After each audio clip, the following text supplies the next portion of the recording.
Hello, everybody. Michael Ringtail here. And I'm Nishoba. And we are your bi-audio skeptics. And we are continuing our series of why Christians cannot be gay, or why practicing homosexuals can't be gay. And we're at part 3, titled 4 More Reasons Why Practicing Homosexuals Can't Be Christians. As, you know, what a clear indication that this guy stretched it in order to make it 3 parts. Just couldn't help himself but make it a trilogy, naturally.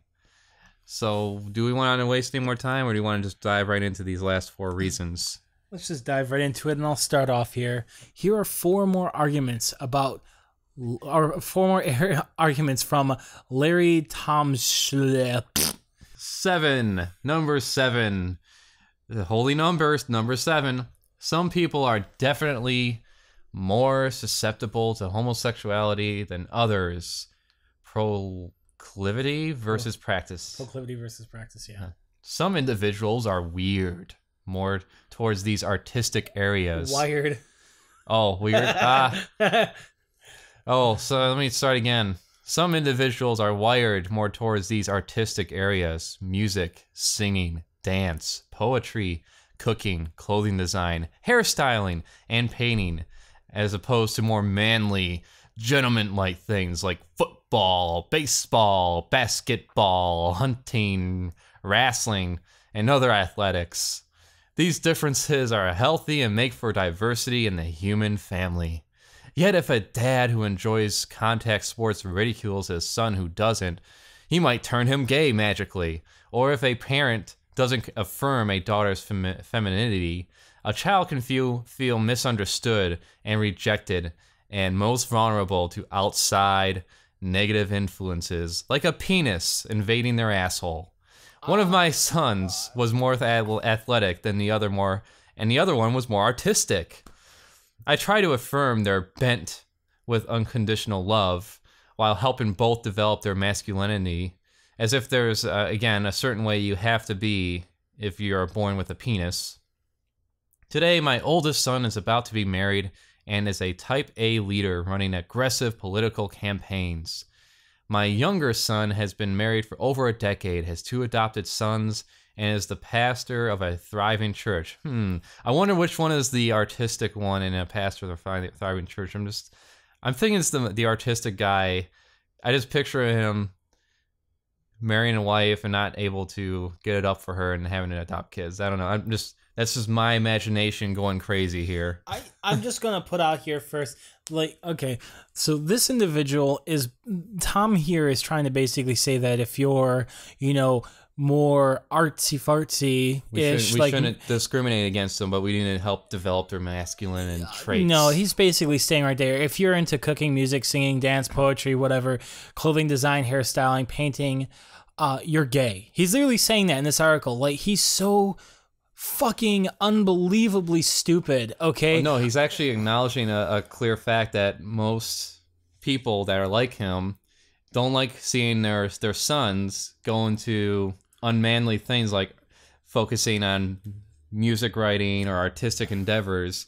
And he's trying to argue that if you reject your son, based on these traits that we don't really, like our sons to be in, then they're going to be more susceptible to outside gay influences. That's exactly what he's saying. Yeah, but then that says that those who are less masculine in terms of that, they're going to be gay unless you stop them. Right. That's okay. Here's the thing. I have friends who are culinary artists and they're chefs. One of my close friends is a chef, and he's okay. And let me just put it this way: he's opened my eyes to how the culinary arts is not only extremely stressful, which we can all guess it is, but it's also got a lot of homophobia in it. And that's something that just blows my mind, because, you think, oh, they like cooking, they must be gay, but it's not true. There's very few out gay people in culinary arts because it is a very quote-unquote masculine thing where machoism is very much seen and pushed everywhere. And let's look at music and singing. Well, let me think. And let me finish. How many people do you know who are professional musicians are gay? Very few. Name 3-4 bands that have exclusively homosexual people that are actually good, that actually, like, that's a rude to say that, but who actually have like major albums everywhere. It's hard to do that. We might be able to name 4, but it's going to take a hell of a long time on Google. Okay, let's look at dance. Yeah, there's plenty of gay people in dance. How many of them do you see on Dancing with the Stars, or who are, X, Y, or Z famous and known throughout the world that are gay? Some, yes, but most of them are straight. And then let's look at clothing design. There's a lot of gay clothing designers, right? Well, there's actually a lot more straight clothing designers. Hairstylists. I know a lot of people who do hair who are men who are straight, and you would never ever guess. And let's look at painting, artistry. Okay, we can disregard Leonardo da Vinci and Michelangelo and all that, but look at many of the artists today. Again, most of them are straight. Just because someone doesn't do something that's unproductive like football, baseball, basketball, or, hunting can be productive if you're feeding your family, but today's society, you can go to the grocery store, okay, unproductive. Wrestling and other athletics. Athletics is unproductive.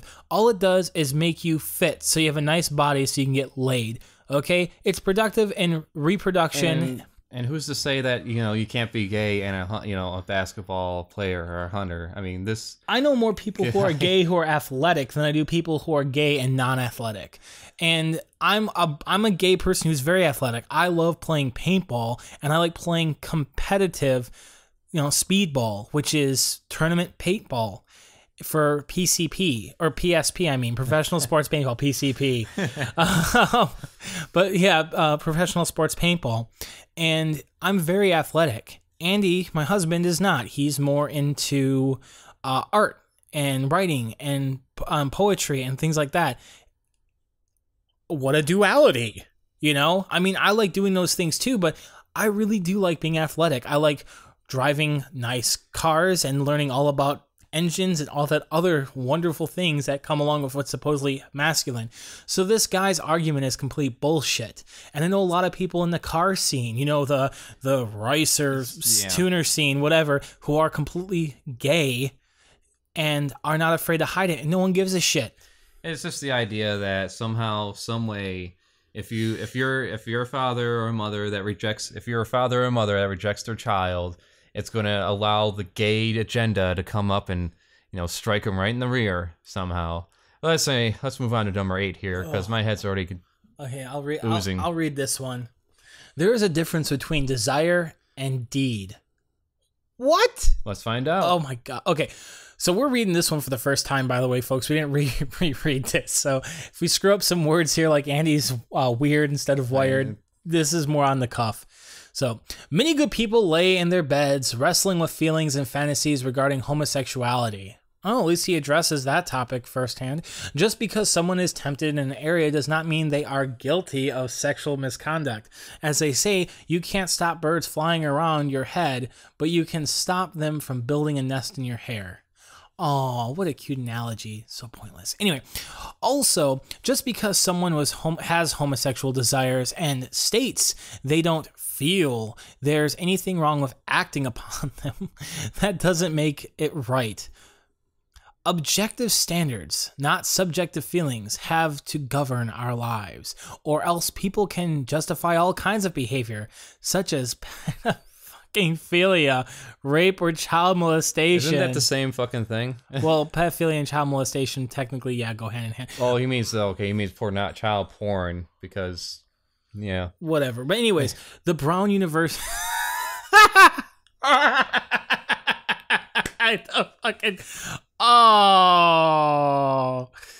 The Brown University Student Health Plan is now going to cover sex changes called gender reassignment. And I like how he says called gender reassignment. If a girl wants to morph into a male or vice versa, scriptural standards, not experience or feelings, must be our guide, or her moral confusion which will only get worse. Okay, I'm sorry, the Brown University I thought it was going to be a conservative university. I thought it was going to cite some bullshit study, but it's still a funny name, the Brown University. Anyway, I'm sorry for all the Brown fans out there. Forgive me, and what you're doing is awesome. But let me just peel over this little fucker here for us. Okay, Many good people wrestle with feelings of the fantasies of homosexuality. Well, I'm sorry, Tom, if you have those feelings, maybe you're a bisexual, maybe you should get the fuck over it. End of story. That's my argument against you. Speaking of experience and feelings, like how many Christians fucking say that you need to feel the power of Christ? You need to experience God's divine wisdom by just believing in him. I mean, aren't these people guided more by their feelings and internal experiences more than anything? Because, you have to have faith that these things are actually real and are happening to you. Yeah. You mean delusion. Right. Scriptural standards. What scriptural standards are those? Is that Leviticus? Is that the chapter in the New Testament that states that women need to be silent when they go to church until they get home? I'm making a shrimp cocktail now. Yeah, it's the same bullshit that we've said again and again, and I think it's just going to go down to the point where they just say, well, why don't you just let me believe what I want to believe and respect my beliefs? Well, as if it's a fucking choice. Reality is reality, whether you want to accept it or not. The sky is blue. You can call it green all you want. It doesn't matter if everyone calls it green. It's still blue. Unless you're colorblind to blue, then it's brown. True, yeah, to you. God loves all people. Well, no, let me. I wanted to just one more thing about this too, about the whole. Okay, so you can't stop birds flying around in your head, but you can stop them from building a nest in your hair. This is basically you should pretend you're not gay, or you should pretend to be something you're not and try to fake your life. Okay, well, first of all, otherwise you're the equivalent of a thou child shall not rapist. bear false witness before me is one of the 10 commandments. It is about lying. If you lie, you are going to hell. It is breaking the Moses code, okay? Basically, if you're trying to stop birds from building a nest in your hair, well, first of all, if you have birds flying around in your head, in this metaphor, okay, well, that's trying to tell you something. Your head's with the birds, okay? So you're trying to basically stop being a bird in this metaphor. Therefore, you're faking who you are. So let's say you're saying you have birds in your hair or whatever, you're a bird, and you're trying to be a lion. You're trying to fake yourself being a lion. Well, that's lying, okay? That's basically I can't speak. That's basically saying you're lying. And you're lying before God. So you're trying to fake who you are. And this is where the argument from gay Christians come in, where they say, I'm not going to lie before God because it's against the 10 commandments. I honestly say those people are far more fucking honest than this moron. And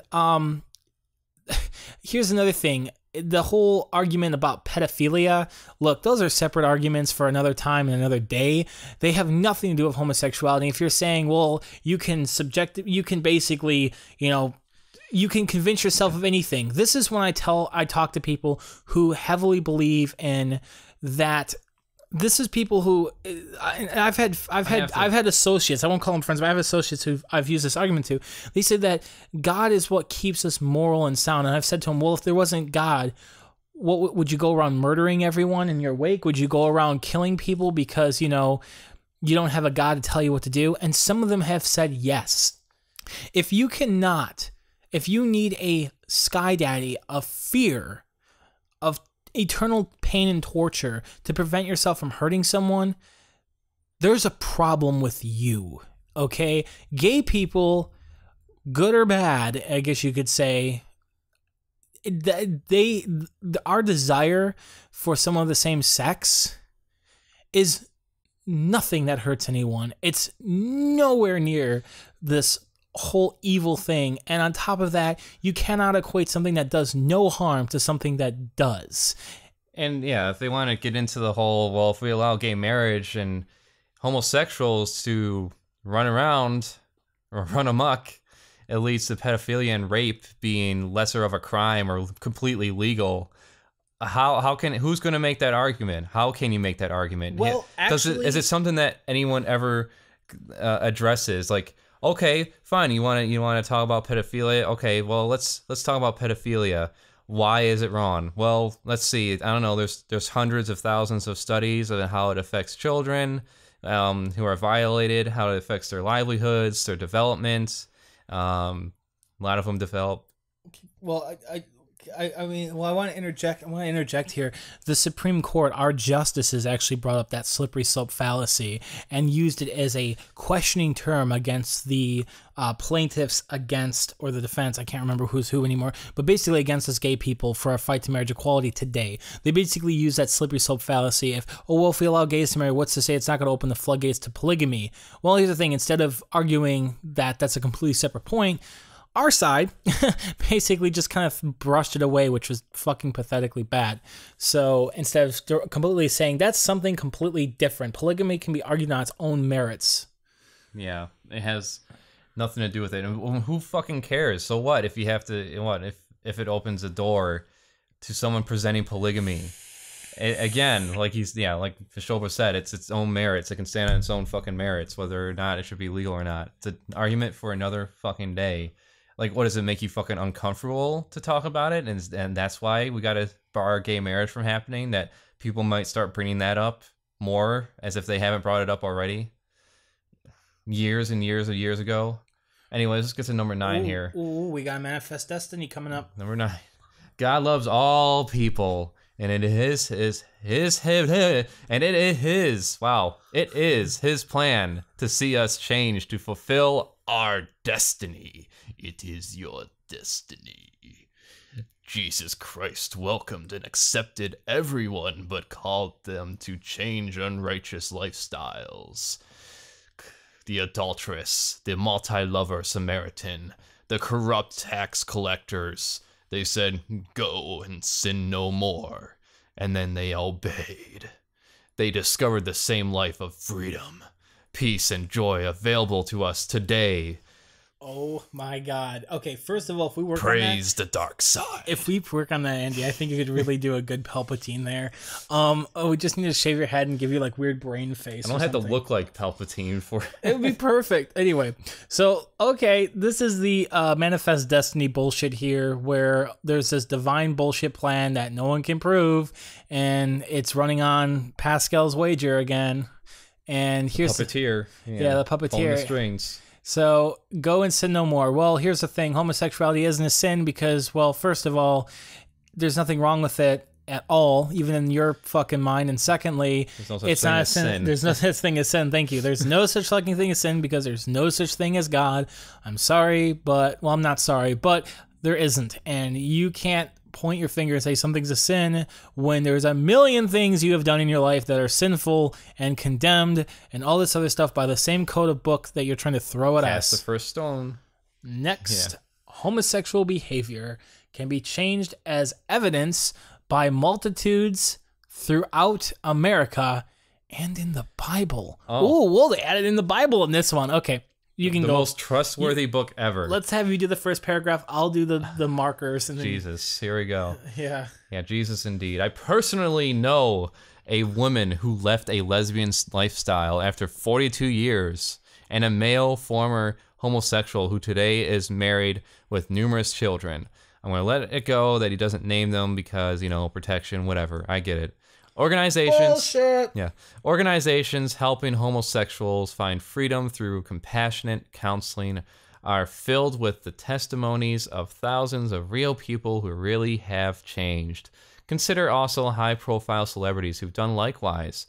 Actress Anne Heche left her homosexual partnership with Ellen DeGeneres to marry a man. Maybe she's bisexual? Actually, she is. She's even said she's bisexual. As did singer Sinead O'Connor when she married Nick Summerland. And again, she's been open about being bisexual. Wow, they don't exist.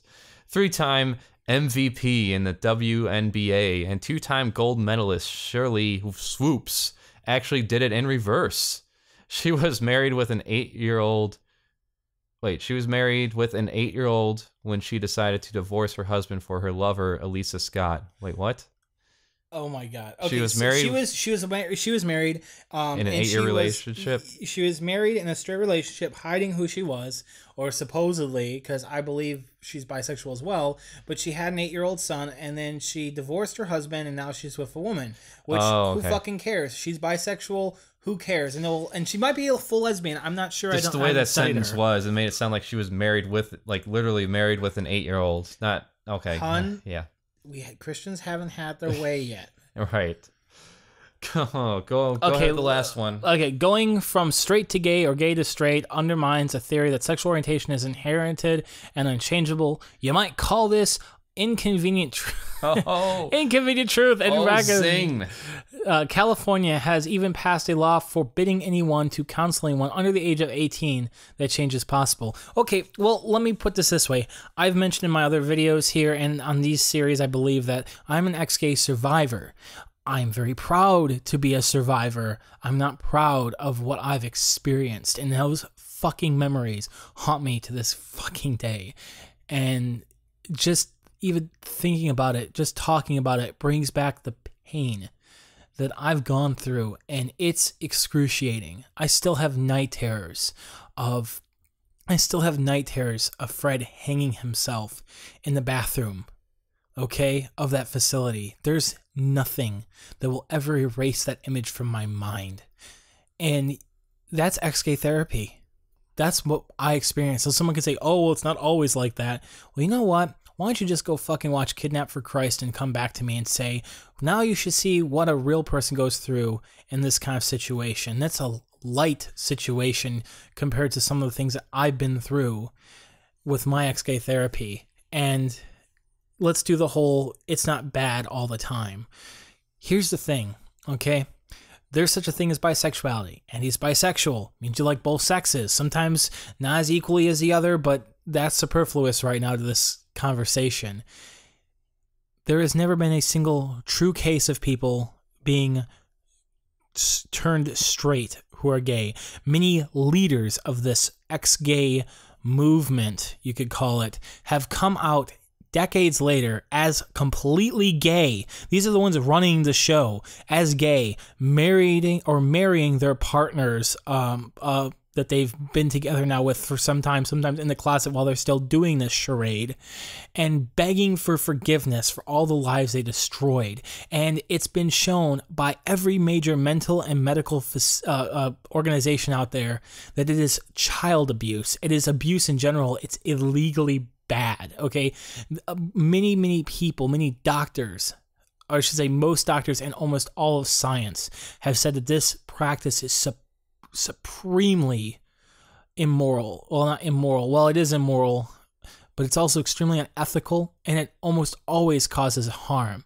It very rarely does any good, and it doesn't change a person's sexual orientation. This is what science has proven. I know Christians don't like to believe in science because it goes against their stupid little beliefs, but that's the reality. And he can say thousands. Well, I've heard hundreds, I've heard tens of thousands, I've even heard millions from these pieces of shit.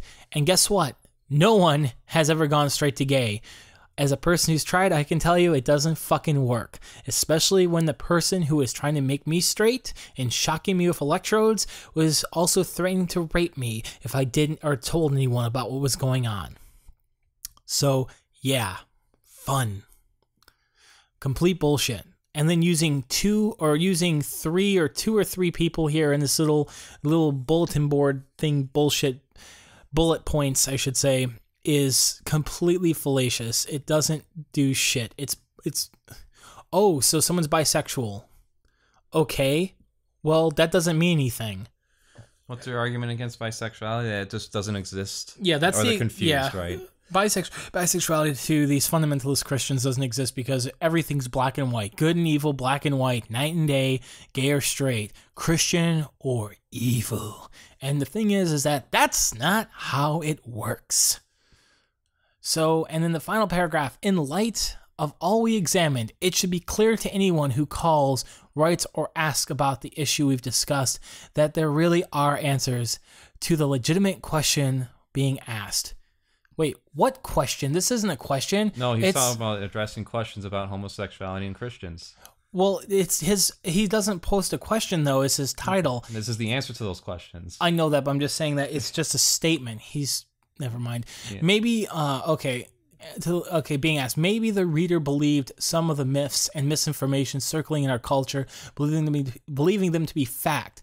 But as John Keynes, the British economist who influenced the economic policies of many governments, used to say, when facts change, I change my mind. What do you do? Oh, well, that's what science does. Yeah, when facts change, they change their mind. Well, guess what? The facts about being gay is evil and immoral and wrong and not and a choice have all changed to show that it's not a choice. It's not evil. There's nothing wrong with it. And we're normal fucking people. And look at the pot who just called the kettle black. Yeah, I was about to say that. And it's just, really? Can't you just apply this to yourself? It's like all the evidence has changed about homosexuality in the last 50 years. And this person's just throwing it all away, saying it's all misinformation and lies.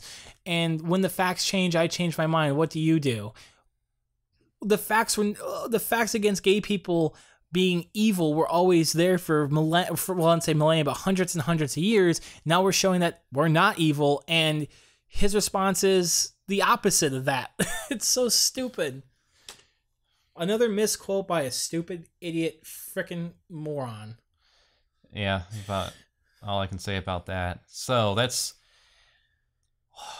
all the reasons why practicing homosexuals cannot be Christian. And it does kind of boggle me that there are such a thing as gay Christians at all. But, I can understand some people still want to believe in God, whatever. That's fine. But I think, I don't know if there's anything else I can say that already hasn't been said.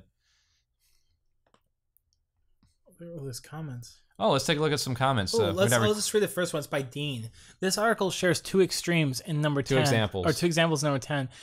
May I share one more of my own? I have testimony available from Pure Passion TV, Mastering Life Ministries. Oh, there were another one of those. Another video, another day. Well, those Master Life Ministries, even those people have turned against what they said. Change is possible through love of Jesus Christ. 1 Corinthians, blah, blah.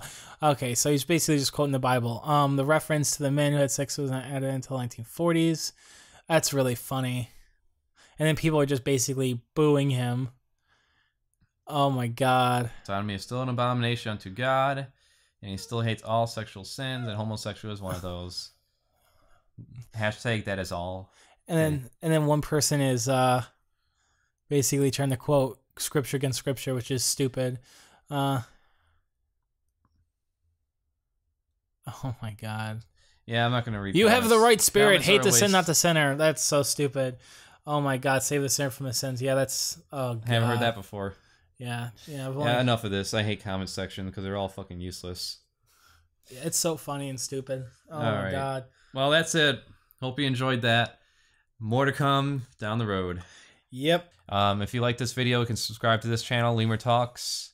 If you like everything, you want to see what else we can do, click the link below or click the link here on the video and go to the main channel, Rotten Egg Creations. I'm Nishoba Fennec here. Michael Ringtail. Good night. Good night.